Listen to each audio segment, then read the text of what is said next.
നമസ്കാരം. വെറുതെ ഒരു എറണാകുളം യാത്രക്കിടയിൽ AC-യുടെ തണുപ്പിനിടയിൽ വെച്ചിട്ട്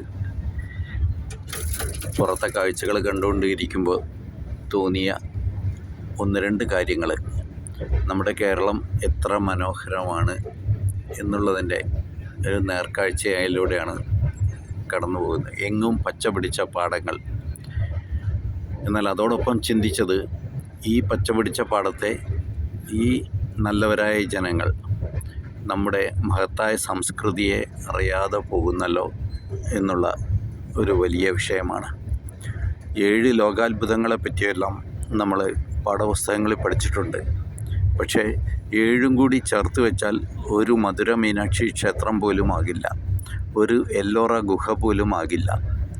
ഇത്രയും വലിയ ഗംഭീര നിർമ്മിതികൾ ഇവിടെ ഉണ്ടായിട്ടും അവയെല്ലാം അടച്ചുപൂട്ടി, സർക്കാരിൻ്റെ നേതൃത്വത്തിൽ തന്നെ അടച്ചുപൂട്ടി, ജനങ്ങളെ പ്രവേശിപ്പിക്കാതെ, അവിടുത്തെ അത്ഭുതങ്ങളെക്കുറിച്ച് ജനങ്ങളെ അറിയിക്കാതെ എന്തിനാണ് മൂടി വച്ചുകൊണ്ടിരിക്കുന്നത് എന്നുള്ളൊരു ചോദ്യമാണ് ഞാൻ ഉന്നയിക്കുന്നത്.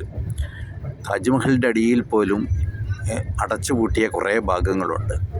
അതേപോലെ നമ്മുടെ സാംസ്കാരിക കേന്ദ്രങ്ങളിലെല്ലാം ജനങ്ങൾക്ക് പ്രവേശനമില്ലാത്ത ഒരുപാട് ഭാഗങ്ങൾ കാണാം.